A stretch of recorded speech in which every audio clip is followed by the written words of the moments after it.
Olá pessoal, como estão todos vocês? Estamos aqui em mais uma aula de Direito Tributário. Vamos começar a estudar hoje os tributos em espécie, ok? Vamos terminar agora a parte do lançamento, homologação do lançamento, forma de extinção da cobrança de tributos, em seguida os tributos em espécie. Bom, fizemos a nossa primeira atividade, ainda estou corrigindo as atividades. Em breve vocês receberão a nota pelo Moodle e em seguida eu vou inserir essas notas no controle acadêmico, tá ok? Então nós teremos aula até o finalzinho de maio, tá certo? Teremos reposição para aqueles que não fizeram a atividade, né? O que eu vejo é um direito do aluno, mas de todo modo eu não vejo muita utilidade em deixar para repor uma atividade no Moodle, que eu conferi 5 dias para vocês fazerem essa atividade, né? Quinta, sexta, sábado, domingo e segunda, 5 dias.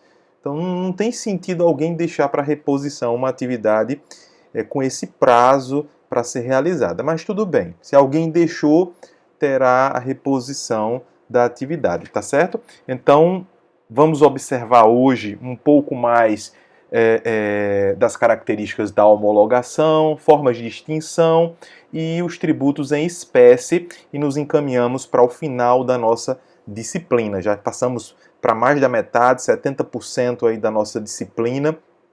Espero que todos estejam aproveitando um pouco e canalizem um pouco desse conhecimento para algo útil na vida de vocês e também não só na vida pessoal, mas na vida profissional também. Então vamos começar. Qualquer dúvida, coloca no chat aí do YouTube, tá certo? Coloca no chat do YouTube, como também se comunica comigo pelo Moodle, tá certo? Pelo Moodle também eu sempre respondo, posso não responder imediatamente que você coloca a mensagem lá, eu já respondo, não. Nem sempre é assim, às vezes eu demoro 1 dia, 2 dias para responder, mas eu respondo, tá ok? São muitas atividades, além das aulas que eu ministro, certo? Na graduação, tem a pós-graduação, orientação de TCC, orientação de PIBIC, PIVIC, grupos de pesquisa que eu participo, reuniões, etc. Uma série de atividades que nós realizamos, mesmo em época de pandemia. O trabalho triplicou, na verdade, com essa modalidade à distância, com essa modalidade remota. Tá, ok? Nós paramos aqui na aula passada em tipos de lançamento, certo? Nós pudemos verificar os tipos de lançamento. Esse último lançamento aí foi o lançamento por homologação. Nesse caso, o contribuinte apresenta o crédito, pagando desde já o tributo, e a Fazenda apenas confere as regras formais de cálculo homologando. É o caso do ICMS, do imposto de renda. Caso apure alguma irregularidade, a Fazenda pode impor uma multa ao contribuinte. Caso se mantenha em silêncio, é porque homologou o cálculo do contribuinte. Então, quem vai calcular o imposto é você. Você calcula, você paga, e aí a Fazenda Estadual ou a Fazenda Federal, no caso as receitas estadual e federal, respectivamente, vão verificar se está correto, se é preciso, se houve alguma irregularidade, se é preciso alguma complementação ou pagamento de multa. Tá ok? Agora vamos pensar agora nos casos de extinção do crédito tributário. Nós vimos que o crédito tributário está entre o sujeito ativo e o sujeito passivo, ou seja, o devedor do imposto e aquele a quem você deve o tributo, que é o sujeito ativo. Tá certo? Agora, há causas de extinção desse crédito, ou seja, a obrigação de você pagar o imposto, formando um crédito depois do lançamento.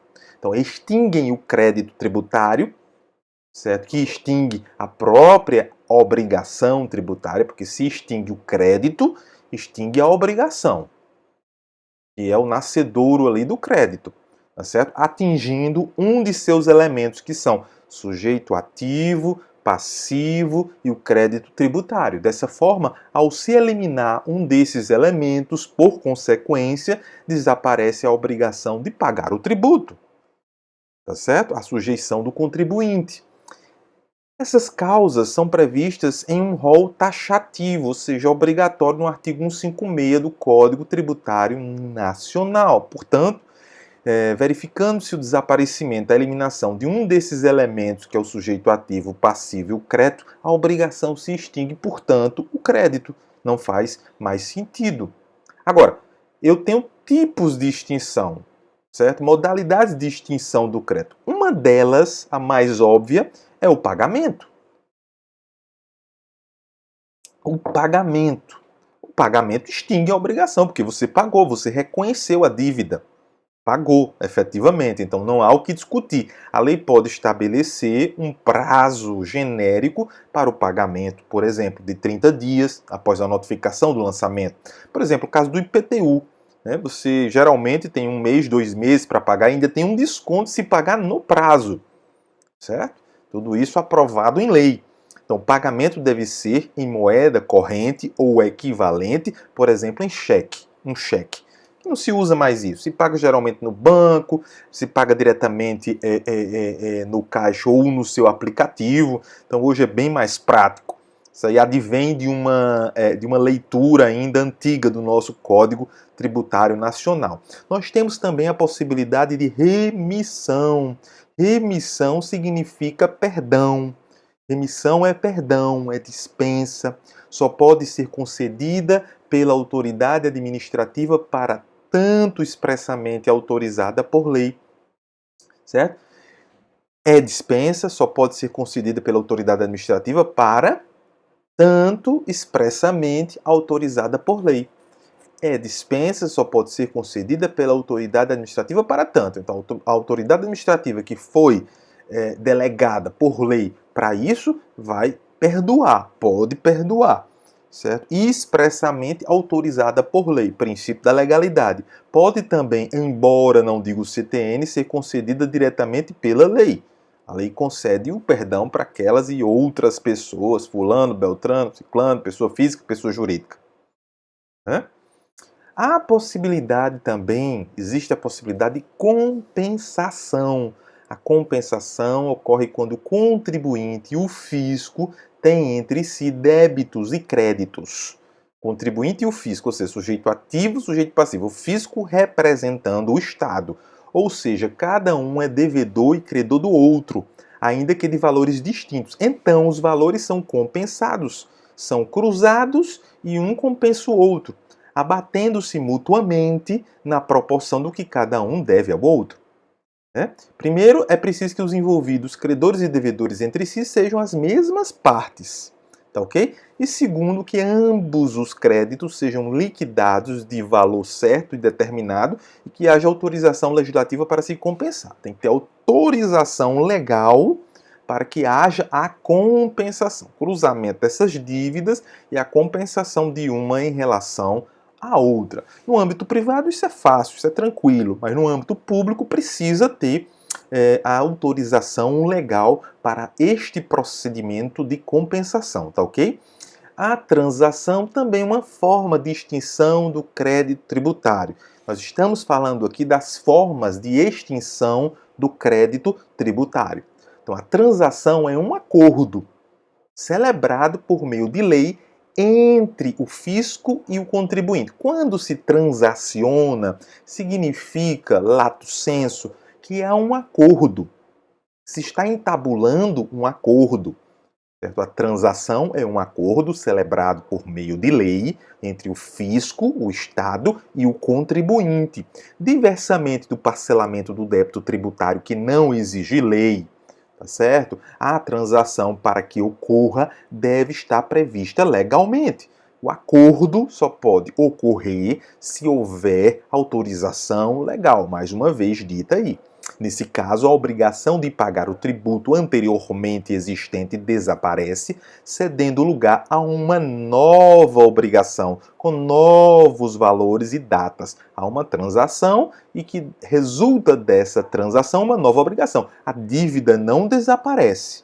A transação não se confunde com a compensação. Este é um acordo administrativo. Né? Aquela pressupõe um litígio. Certo? Aquela pressupõe um litígio. Então, se eu estou falando em transacionar, eu estou falando num acordo. E esse acordo tem como pressuposto, ou seja, como motivo, como motivador, como motivação, um conflito, um litígio. Então, na esfera administrativa ou judicial, em que se busca uma solução.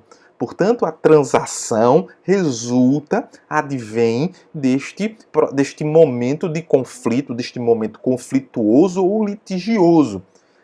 Há a possibilidade também natural de prescrição, que é uma figurinha que vocês conhecem no direito penal, não é? Quando se fala prescreveu o crime de corrupção, prescreveu o crime de tal político, né? Todo mundo tem essa palavrinha aí na ponta da língua dita nos noticiários. Então a prescrição, lato sensu no direito, é justamente a perda do direito de ação. Você tem como brocardo jurídico aquela velha máxima de que o direito não socorre aos que dormem. O direito não socorre aos que dormem. Portanto, você precisa agir no tempo certo, senão você perde o bonde. Então, prescrição em direito, chamamos de prescrição a perda de uma pretensão, não se podendo promover uma ação em virtude de não se ter exercido a ação durante certo tempo. Ou seja, a lei estabelece um prazo para que se ingresse na justiça com uma dada ação. E quando se perde esse prazo, ficando inerte o titular da ação, não mais é possível a ele ingressar em juízo para ver satisfeito o seu direito. Por isso que eu falei que a perda do direito de ação, você não pode mais acionar. Você só pode ter seu direito reconhecido, nesse caso de um desrespeito, de uma lesão ao seu direito, você precisa agir. Se você não tem condições de agir, você perde a concretização desse direito. A possibilidade de fazer com que o Estado obrigue alguém a concretizar esse direito. Então, esse prazo, que geralmente é de 5 anos, começa sua contagem a partir do lançamento tributário. O lançamento tributário ocorreu, começa a contar o prazo de 5 anos, anteriormente analisado por nós aqui. Portanto, a prescrição é a possibilidade de perda do direito de ação, certo? Você perde a possibilidade de promover uma ação em virtude de não se ter exercido a ação durante certo tempo. Portanto, o direito não socorre aos que dormem. Agora, vamos pensar aqui noutra figurinha, que é a decadência, que parece com a prescrição, só que ela macula o direito em si. O direito em si, o direito subjetivo, o direito a alguma coisa. Lá na prescrição, você tem o direito de agir. Você perde o direito processual de agir. Você não maculou o direito em si. Agora, a decadência é a perda do direito em virtude de seu não exercício por certo lapso de tempo. Desse modo, quando a decadência é analisada, o que se tem em vista é o prazo que a Fazenda Pública tem para efetuar o lançamento do tributo. Então, se ela não cumprir aquele prazo, ela perde o direito de lançar o tributo. Portanto, aí não é o direito de agir, não é o direito de ação. É o direito em si. Ela não pode mais cobrar de ninguém porque ela não lançou. Perdeu o prazo de lançamento. Como a Aduz Carvalho, a página 460, ele fala o seguinte: a Fazenda dispõe de 5 anos. Desculpem. A Fazenda dispõe de 5 anos para efetuar o ato jurídico administrativo de lançamento, não praticando nesse período, decai o direito de celebrá-lo. Quando eu falo decai o direito, significa que você perde o direito, não é nem o direito de agir, é o direito mesmo. Ok? O direito que você está alegando ali, o que alguém pode alegar por você, ou em face a você, ou em relação a você. Ok? Outra possibilidade de extinção do crédito é a decisão final em ação de consignação em pagamento. Decisão final em ação de consignação em pagamento. Quando você vê essa expressão aí, decisão final em ação de consignação em pagamento, você já pode pressupor que há uma ação judicial, certo, que determina o pagamento de algo.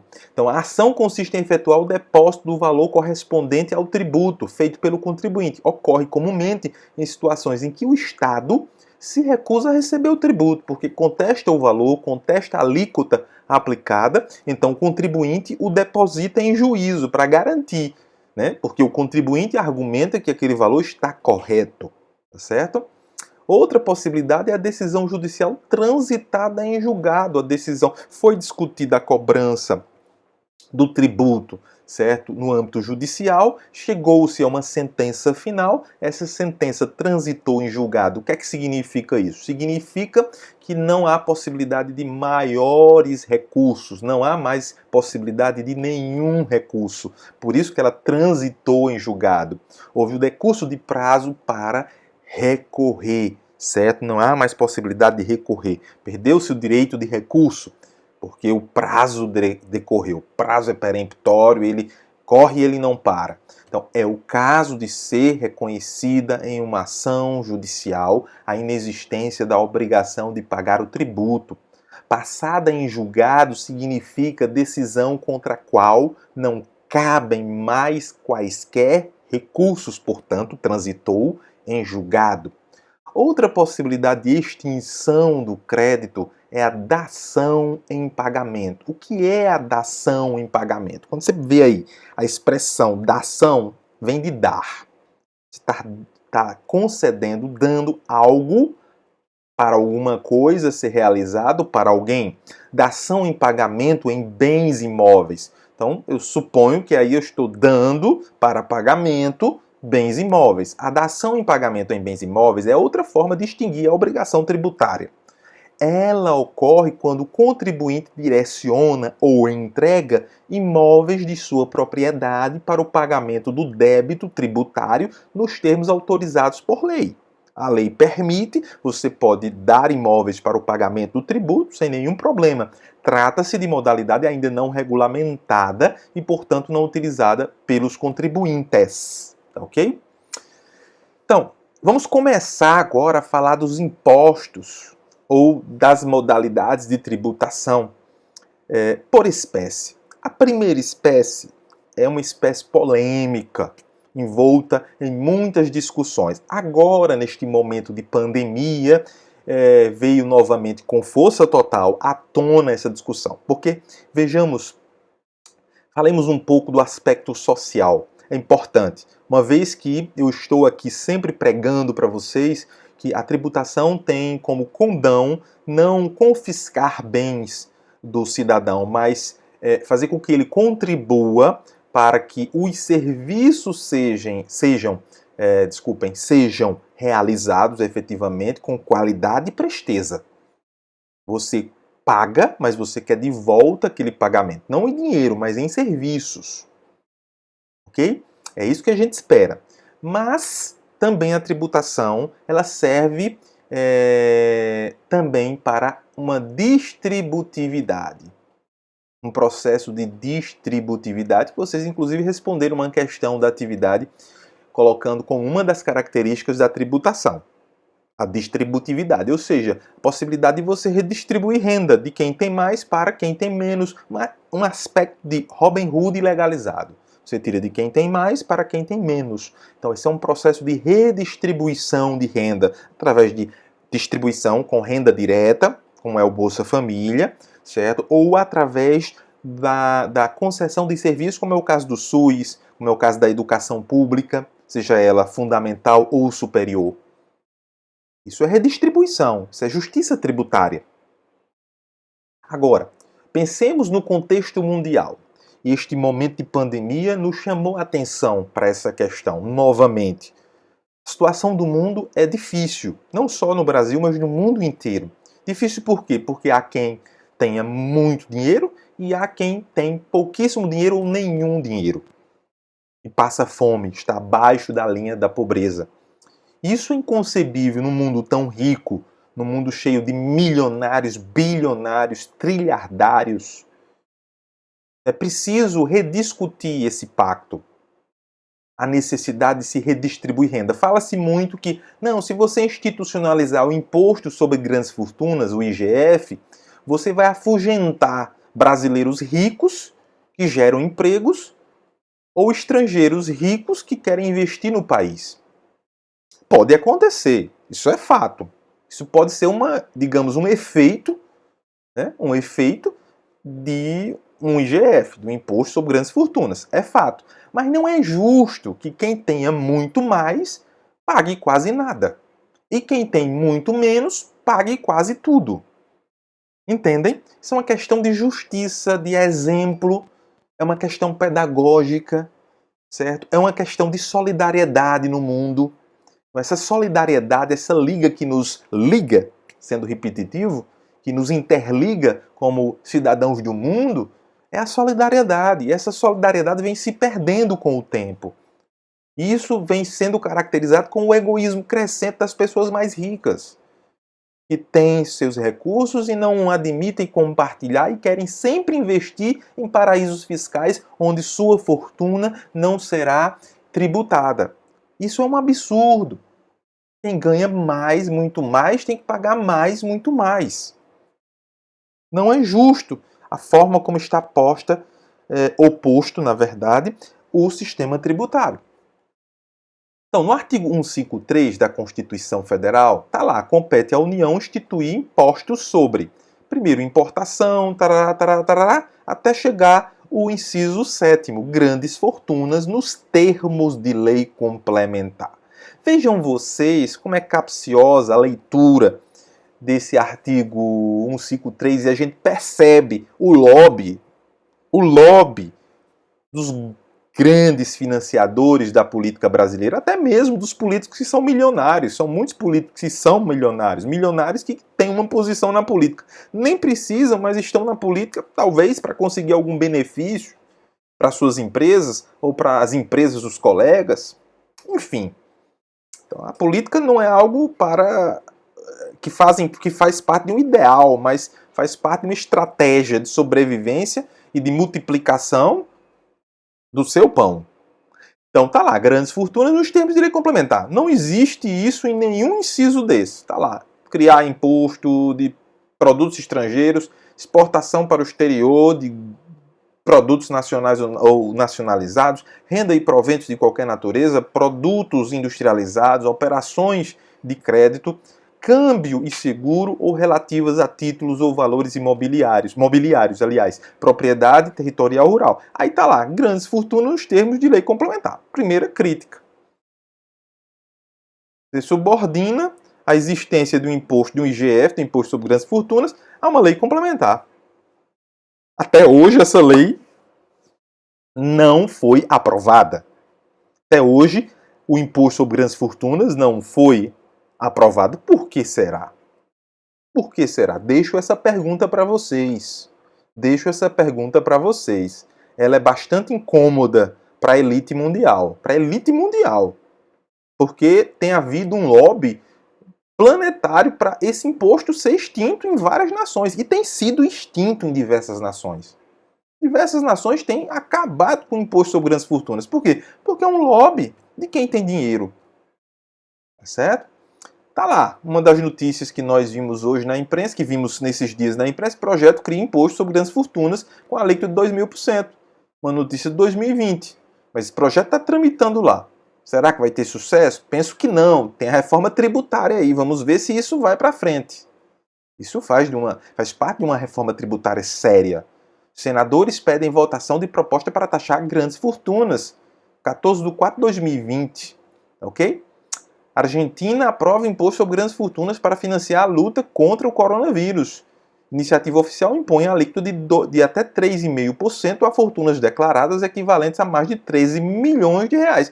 É muito importante esse tipo de atitude, principalmente no momento desse de coronavírus, que você precisa de dinheiro, a atividade econômica está praticamente parada, ou em ritmo lento, desacelerado, e você precisa ter recursos. Por que você vai tirar recursos de quem tem menos? Tem que tirar de quem tem mais. Isso é claro. Isso faz parte de um processo mais amplo, que nós já falamos sobre isso aqui na aula, que é de justiça tributária. Ok? Quando a gente vê a evolução do número de países da OCDE, dos países mais ricos do mundo, que cobram IGF entre 1990 e 2017, caiu o número de países. Aquilo que eu disse. Caiu o número de países que tem no seu sistema tributário o imposto sobre grandes fortunas. Tinha, mas foi extinto. Por lobby, certamente, das grandes fortunas. E não querem pagar imposto nenhum. Né? Quanto mais tem, mais você quer. Quanto você mais tem, mais você quer. Então, peso do IGF sobre a receita em percentual do PIB e da receita. Na Suíça, né, o peso é de 1,03, tá certo? Tá aí, ó. a taxa de devolução a partir do imposto sobre grandes fortunas. Espanha, 0,18, França, 0,22, não é? Noruega, 0,43. Então veja que não, é uma porção considerável, mas não é tanto assim, tá certo? As contribuições. Agora, quando a gente fala em grandes fortunas, a gente pensa logo, não, isso vai ser fácil, isso vai ser tranquilo, né? Mas não, a gente sabe que não. A gente sabe como funciona os estertores do nosso poder. Né? Quem tem dinheiro é quem manda, efetivamente. Então a gente tem que ter muito, muito cuidado e clareza, certo? Sinceridade, certo? Ao falar sobre isso e reconhecer que as elites muitas vezes adotam estratégias de constituição de uma rede de relações que vão realmente subordinar o país às suas vontades. E a gente tem que ter muito cuidado. Isso aqui não é um discurso de comunista, é um discurso ideológico, como qualquer discurso. Qualquer discurso tem ideologia. Até aquele que nega a ideologia tem ideologia. O discurso que nega a ideologia tem ideologia. Então, eu acredito que há uma estratégia da elite em controlar cada vez mais os postos de poder. Claro, isso é óbvio, isso é natural, digamos assim. Cabe a outra parte também fazer o contraponto, certo? Se o rico pudesse, se o milionário pudesse, ele não pagaria imposto nenhum. Ele já cria empregos, para que vai pagar imposto, não é isso? Não é assim que eles dizem? Sempre se tem uma reclamação, pago imposto demais, certo? Eu sou extorquido pelo Estado. Eu acredito sim que há um peso muito grande sobre o pequeno no Brasil, certo? O grande industrial, o grande comerciante atacadista, esse consegue escapar, tem gordura para queimar, ele consegue escapar. O pequeno não consegue, né? Agora, vamos para a contribuição, as contribuições, na verdade, sociais, especiais ou parafiscais. Então, primeiro aí a contribuição de intervenção no domínio econômico, a chamada CID, As contribuições de intervenção no domínio econômico, a CID, como as demais contribuições sociais, sempre foram alvo de controvérsia dentro do Código Tributário Nacional em relação à sua natureza tributária. Com o advento e a promulgação da Constituição de 88, no capítulo 1 do Sistema Tributário Nacional, no seu artigo 149, consolidou-se o entendimento que tais contribuições são prestações pecuniárias compulsórias e, portanto, tributo. Não tem o que discutir mais sobre isso. O presente labor demonstra que as CIDs são contribuições regulatórias, utilizadas como instrumento de política econômica para enfrentar determinadas situações que exijam a intervenção da União na economia do país, tendo em vista agora o recente aumento do diesel, em que o governo federal zerou a CID sobre o diesel.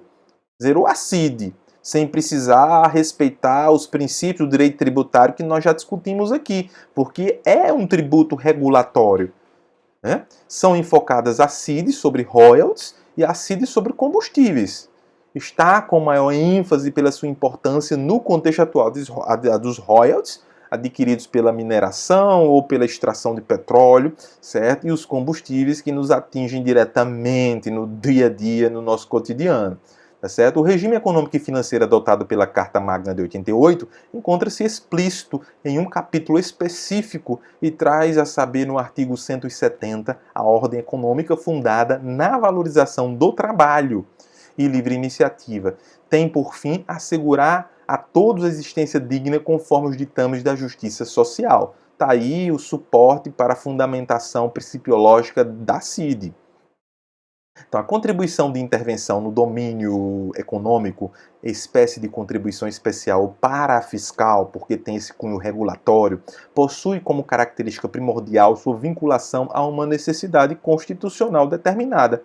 Promoção da intervenção no domínio econômico. É essa necessidade constitucional que está no artigo 170, que encabeça o capítulo que fala sobre a ordem econômica na nossa Constituição. O capítulo da nossa Constituição Econômica, começa aí a nossa Constituição Econômica.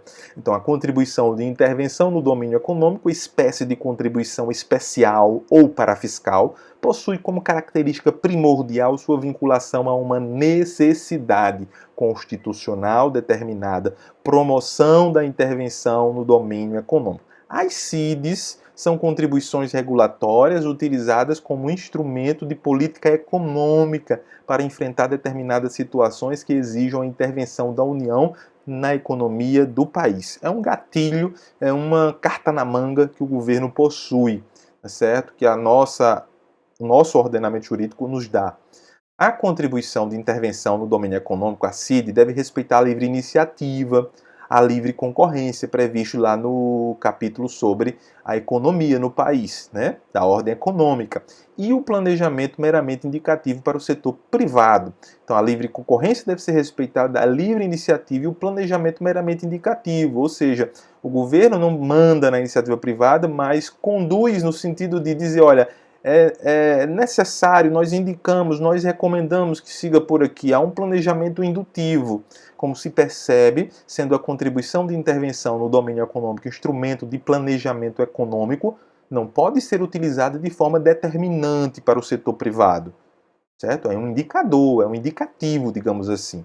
E principalmente para segmentos que não estejam desregulados, descompassados ou vivenciando evidente crise de competitividade ou de subsistência, sendo um instrumento interventivo, apenas pode ser adotado excepcionalmente e quando detectado desequilíbrio de mercado que deva ser superado. Aí o governo vai lá e age mexendo na CID, zerando, aumentando, diminuindo, deixando ali no meio termo. Caso contrário, a contribuição conformaria uma forma de planejamento determinante para segmento privado, o que, vale dizer, se tornaria um tributo maculador da lei suprema. Tem que ter muito cuidado. O Ives Gandra Martins ele chama a atenção para essa possibilidade, essa tênue, digamos assim, tênue fragilidade aí da CID frente aos princípios constitucionais da ordem econômica. No artigo 149 da Constituição, parágrafo 2º, temos o seguinte: as contribuições sociais e de intervenção no domínio econômico, de que trata o caput deste artigo, né, não incidirão sobre as receitas decorrentes de exportação. E aí daria bitributação, né, ou mesmo o chamado bis in idem. Você está tributando duas vezes a mesma coisa. Tem imposto sobre exportação.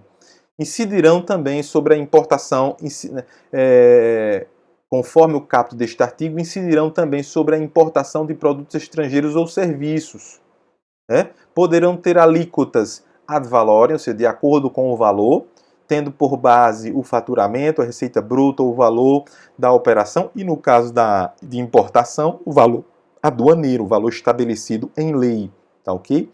E pode ser específica também, tendo por base a unidade de medida adotada por lei. Certo? Então, há a possibilidade, né, um exemplo aqui colocado na tela, sobre royalties, né, conforme a Lei 10.168 de 2000 e a sua regulamentação pelo Decreto 3.949 de 2002. Está disposto assim: o contribuinte, a pessoa jurídica detentora de licença de uso ou adquirente de conhecimentos tecnológicos, bem como a signatária de contratos que impliquem transferência de tecnologia, aí você tem royalties, firmados como residentes ou domiciliados no exterior. Né? Firmados com residentes ou domiciliados no exterior. A incidência sobre as importâncias pagas, creditadas, entregues, empregadas ou remetidas em cada mês a residentes ou domiciliados no exterior a título de royalties ou remuneração previstos nos contratos relativos ao fornecimento de tecnologia, prestação de serviços e assistência técnica, cessão e licença de exploração de patentes. A alíquota pode chegar a 10%, prazo de pagamento último dia útil da quinzena subsequente ao mês de ocorrência do fato gerador. Agora, os combustíveis, conforme a Lei 10.336 de 2001 e o seu regulamento, decreto número 4.565 de 2003, né, está assim disposto, o contribuinte, que é a pessoa jurídica que importar ou comercializar no mercado interno petróleo e seus derivados, gás natural e seus derivados e álcool etílico combustível, né? Esse é o contribuinte, a incidência sobre a importação ou comercialização desses produtos, alíquota específicas, ou seja, determinado valor em reais sobre a unidade de medida estabelecida em lei como base de cálculo. A base de cálculo, no caso, metros cúbicos ou toneladas, né, conforme o produto que se está falando. Então, é importante essa unidade de medida e sobre ela vai incidir, certo, a alíquota da CID nos combustíveis. Então, aí um exemplo, um gráfico trazendo aí, segundo dados da Petrobras, trazendo o que importa a CID no cômputo geral da tributação sobre os combustíveis. Os valores são baseados nos preços cobrados entre os dias 31 de janeiro e 6 de fevereiro de 2021. Veja que varia de 14% na gasolina, para 9% no diesel. Né? Então, esse percentual de 9% foi zerado pelo governo federal. Né? Não sei se ainda está vigente isso, mas foi zerado. Tá certo? Então, tributos federais, aí, PIS, PASEP, COFINS, que a gente vai ver, né? Adição do biodiesel, distribuição de revenda, remuneração da Petrobras, que é o que incide mais. Tá certo? Em amarelo, tributos federais, CID, PIS, PASEP, COFINS. Esses 14% aí, segundo os dados da Petrobras, referente a todos os impostos. CID, PIS, PASEP, COFINS, federais. Tributos estaduais, o ICMS. Na verdade, aí, nesse primeiro aí na gasolina, a remuneração da Petrobras, o valor referente que é dado, é pago à Petrobras, pesa mais. Mas em seguida vem o ICMS do governo estadual, tá certo? 28%. O diesel, por exemplo, 49% de remuneração à Petrobras e 14% do ICMS. Então já pesa menos o ICMS aí, mas tem os tributos federais 9%, adição de biodiesel para o diesel e etanol para a gasolina 13%, distribuição e revenda, isso se refere a um patamar de 15% no caso do diesel e 12% no caso da gasolina. Agora, em relação às contribuições sociais especiais ou parafiscais, contribuições corporativas, contribuições às empresas. Está lá na Constituição Federal, em seu artigo 195. A Seguridade Social será financiada por toda a sociedade de forma direta e indireta, nos termos da lei, mediante recursos provenientes dos orçamentos da União, dos Estados, do Distrito Federal e dos municípios, e das seguintes contribuições sociais. Então, repetindo o caput do artigo 195 da Constituição Federal, a Seguridade Social será financiada por toda a sociedade.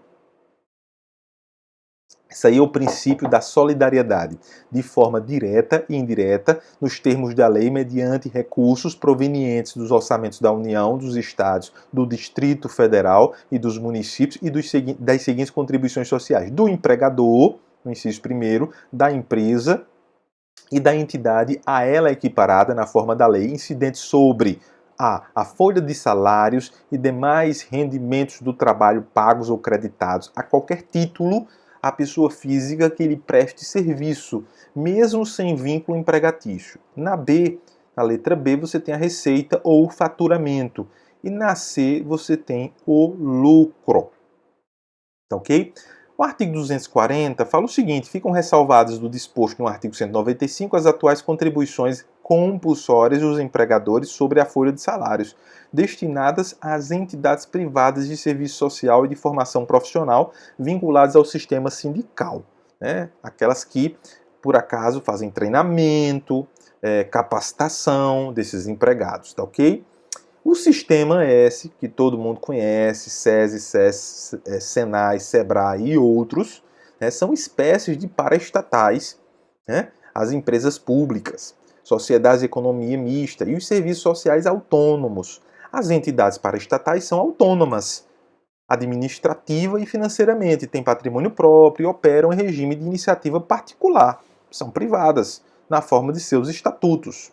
Então, os serviços sociais autônomos são entes paraestatais, organizados para fins de amparo, de educação ou de assistência social. Ou seja, exercem uma atividade que o Estado deveria realizar e delega a essas entidades.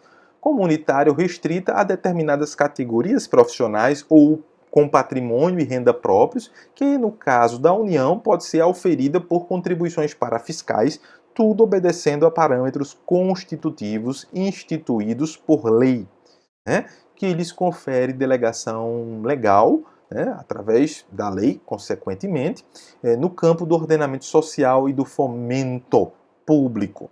O chamado Sistema S foi criado na década de 40 e é constituído por 11 entidades, entre elas o SES, Serviço Social da Indústria, SENAI, Serviço Nacional de Aprendizagem Industrial, SENAC, Serviço Nacional de Aprendizagem Comercial, o SESC, Serviço Social do Comércio, SEST, Serviço Social do Transporte e SENAT, Serviço Nacional de Aprendizagem do Transporte, SESCOP, Serviço Nacional de Aprendizagem do Cooperativismo e o SEBRAE, Serviço de Apoio às Micro e Pequenas Empresas. Então está lá no artigo 577 da Consolidação das Leis Trabalhistas, a CLT, o quadro de atividades de profissões em vigor, que fixará o plano básico do enquadramento sindical, onde se enquadra cada atividade realizada nas empresas, no artigo 577 na CLT. Conforme essa decisão do Superior Tribunal de Justiça, está lá, recurso especial, a linha A e C, empresa prestadora de serviço de vigilância, contribuição para o SESC-SENAC, exigibilidade, artigo 577 da CLT, enquadramento sindical, está enquadrado. Confederação Nacional do Comércio, divergência jurisprudencial não configurada. O requisito essencial para que determinada pessoa jurídica deva recolher a contribuição compulsória incidente sobre a folha de salários destinada às entidades privadas de serviço social de formação profissional vinculadas ao sistema sindical, artigo 240 da Constituição, é o seu enquadramento do plano sindical da Confederação Nacional do Comércio, segundo a classificação mencionada nos artigos 570 e 577 da CLT. Então está claro isso aí, se deve o tributo sim, sem nenhuma dúvida. No caso do SEBRAE, o STF considerou em julgados que a contribuição social tem caráter de intervenção econômica, pois trata especificamente das micro e pequenas empresas. Então, atividade econômica propriamente dita. Portanto, essa contribuição é uma contribuição que tem caráter de intervenção econômica. A contribuição para o SEST, o Serviço Social do Transporte, terá como alíquota a percentagem de 1,5% sobre a base de cálculo constituída como montante da remuneração paga aos empregados da empresa, bem como sobre as remunerações pagas aos transportadores autônomos. O SENAT, Serviço Nacional de Aprendizagem e Transporte, a alíquota será de 1%, a incidir sobre o total de remuneração paga aos empregados, bem como aos transportadores autônomos pelas empresas. Agora, vamos ver o imposto de importação, que de cara nós já estamos podendo ver, enxergar que se trata de um imposto que tem como fato gerador, certo, trazer produtos de fora do país. É essa movimentação de fora do país para dentro do país. Então, o imposto sobre a importação de produtos estrangeiros incide sobre a importação de mercadorias estrangeiras e sobre a bagagem de viajante procedente do exterior.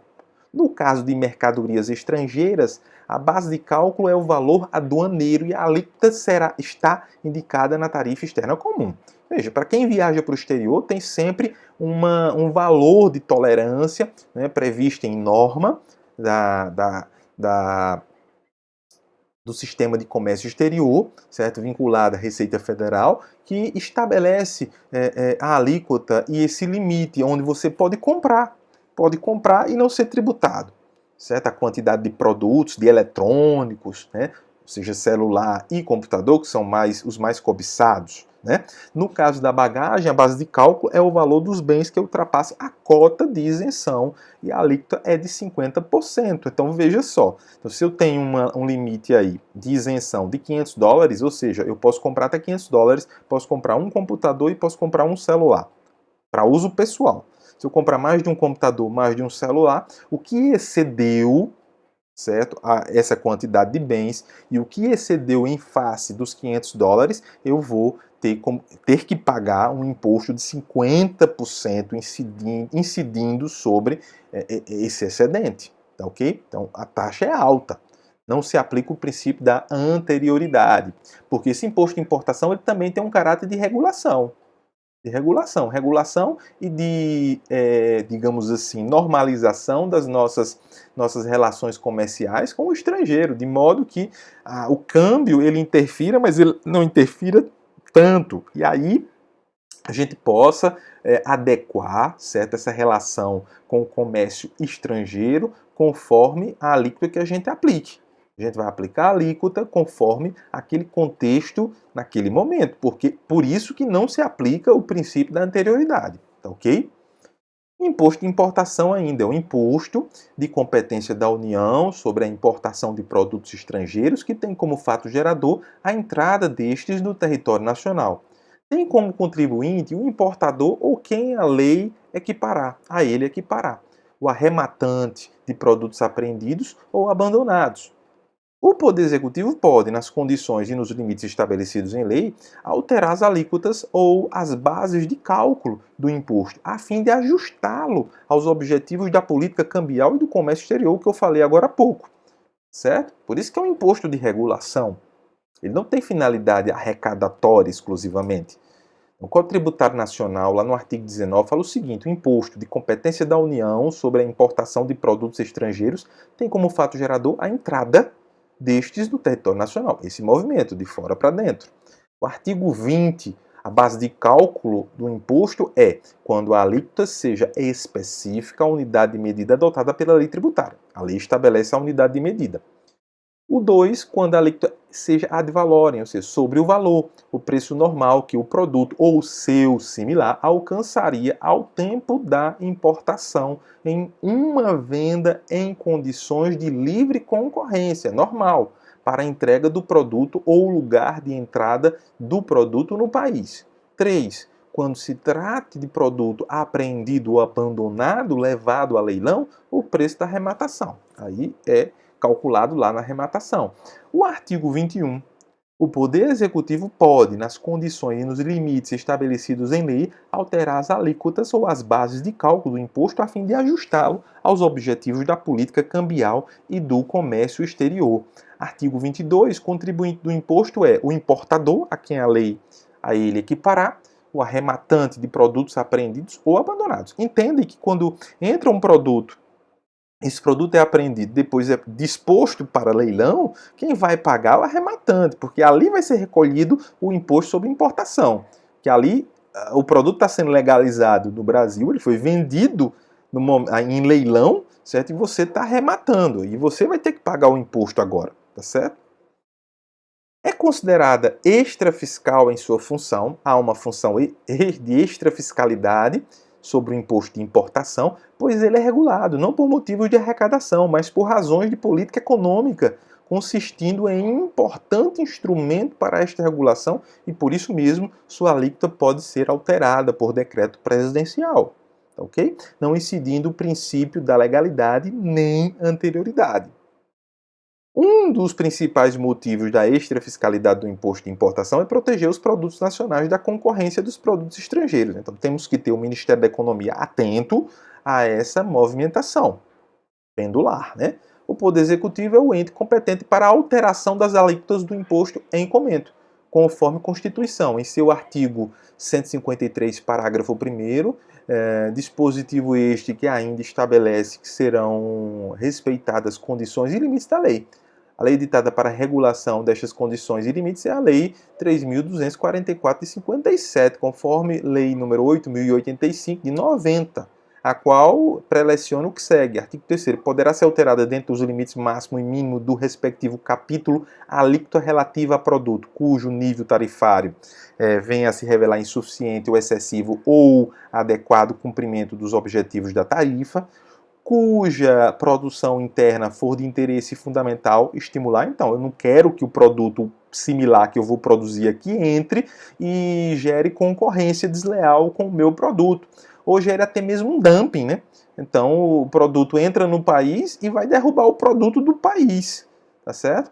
Então, que haja obtido registro de similar, né, de país que dificultar a exportação brasileira para seu mercado, aí dentro do princípio da reciprocidade nas relações internacionais. Então, se ele não facilita para mim, eu não facilito para ele.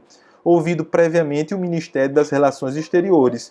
5. De país que desvalorizar sua moeda ou conceder subsídio à exportação, de forma a frustrar os objetivos da tarifa. Parágrafo 1º. Nas hipóteses das alíneas A, B e C, a alteração da alíquota em cada caso não poderá ultrapassar para mais ou para menos a 30%, ad valorem, 30% sobre o valor.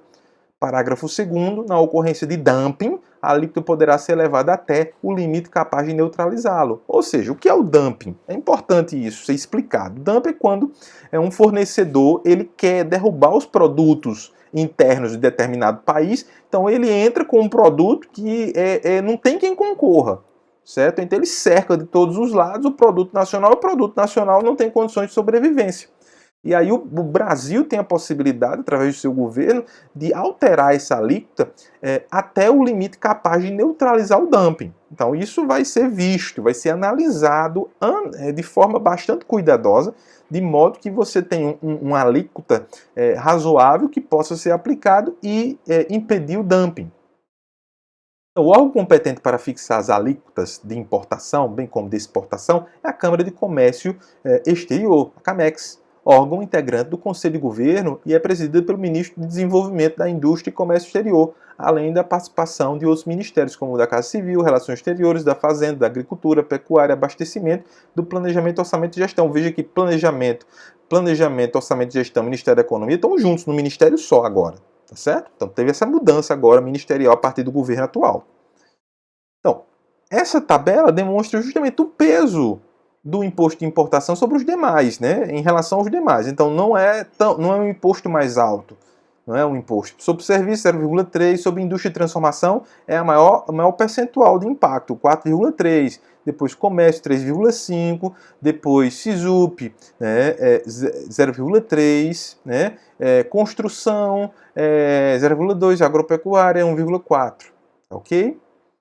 Agora, o de exportação é justamente o contrário da importação. Se na importação o fato gerador é a entrada do produto, na exportação o fato gerador é a saída do produto, tá certo? Imposto com caráter claramente extrafiscal também, de regular essas relações internacionais. Não se aplica os princípios da legalidade e da anterioridade, portanto, é um imposto federal, ou seja, somente a União tem competência para instituí-lo, está disciplinado no artigo 153, inciso 2 da Constituição Federal e nos artigos 23 a 28 do Código Tributário Nacional.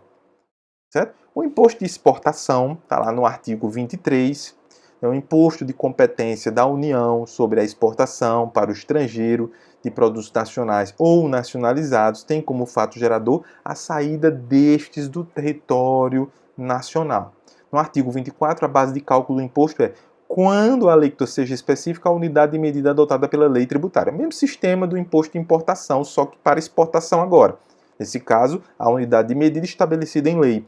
No 2, quando a alíquota seja ad valorem sobre o valor, né, o preço normal que o produto ou seu similar alcançaria ao tempo da exportação, em uma venda em condições de livre concorrência, uma venda normal, uma venda ordinária, parágrafo único, para os efeitos do inciso 2, considera-se a entrega como efetuada no porto ou lugar de saída do produto, deduzidos os tributos diretamente incidentes sobre a operação de exportação e nas vendas efetuadas a prazo superior aos correntes no mercado internacional, o custo de financiamento, né? No artigo 25, nós temos que a lei pode adotar como base de cálculo a parcela do valor do preço referido no artigo anterior, excedente do valor básico. Tem um valor básico que excedeu, você aplica a alíquota. Mesmo sistema do imposto de importação, certo? Então, fixado de acordo com os critérios e dentro dos limites por ela estabelecidos. Artigo 26. O Poder Executivo pode, nas condições e nos limites estabelecidos em lei, alterar as alíquotas ou as bases de cálculo do imposto, a fim de ajustá-lo aos objetivos da política cambial e do comércio exterior. O contribuinte do imposto é o exportador, ou quem a lei a ele equiparar. Tá certo? O fato gerador, o imposto de exportação, tem como fato gerador a saída de produtos nacionais ou nacionalizados para o exterior, ou seja, é a exportação. Simplesmente a exportação de produtos nacionais ou nacionalizados e sua incorporação à economia interna de outro país. Somente surgirá o fato gerador, no ato da expedição da guia de exportação, ou seja, quando emitido o registro pela Siscomex, que é o órgão com função aduaneira, ou seja, o órgão de fronteira que fiscaliza toda essa saída, todo esse fluxo de mercadorias. Tá certo? O sujeito ativo e passivo. O sujeito ativo do imposto de exportação é a União Federal. O sujeito passivo é quem despacha a mercadoria para embarque, né, a seu destino no estrangeiro, ou a leva consigo para fora do país. Geralmente é um negociante que adquire produtos nacionais para vendê-los no estrangeiro. Poderá ser o próprio produtor industrial ou comerciante, ou ainda o próprio negociante no estrangeiro, acompanhando a mercadoria ou se utilizando de agentes ou prepostos, ou seja, o sujeito passivo é o contribuinte. Tá certo? A alíquota é o percentual ou valor fixo que será aplicado sobre a base de cálculo. Existem dois tipos de alíquota: a específica, definida em lei, e a ad valorem sobre o valor. A alíquota específica é expressa por uma quantia determinada, em função da unidade de quantificação dos bens exportados, peso, por exemplo. Assim, disse que o imposto corresponderá a tantos reais por cada metro, ou quilo, ou outra unidade qualquer de medida do produto. A alíquota ad valorem sobre o valor indicada em percentagem a ser calculada sobre o valor do bem. Ok? A base de cálculo do imposto é o preço normal que a mercadoria atingiria ao tempo da exportação em uma venda normal, ordinária, em condições de livre concorrência ou mercado internacional, observadas as normas expedidas pela Câmara de Comércio Exterior, ou o preço à vista do produto é o indicativo do preço normal. Para efeito de determinação da base de cálculo do imposto, o preço de venda das mercadorias exportadas não poderá ser inferior ao seu custo de aquisição ou produção. Por óbvio, né? Acrescido dos impostos e das contribuições incidentes e de margem de lucro de 15% sobre a soma dos custos, mais impostos e contribuições. Certo? Agora, o IR, o imposto de renda nosso de cada dia, né? Imposto sobre a renda e proventos de qualquer natureza. Então, o fato gerador é o rendimento, é auferir rendimento, tá certo? Incide sobre o rendimento, certo? E o fato gerador é auferir rendimento. O fato gerador é o fato de se auferir renda. Então, deve observar os critérios da generalidade, da universalidade e da progressividade. Generalidade incide sobre todas as pessoas. Universalidade incide sobre todos os rendimentos.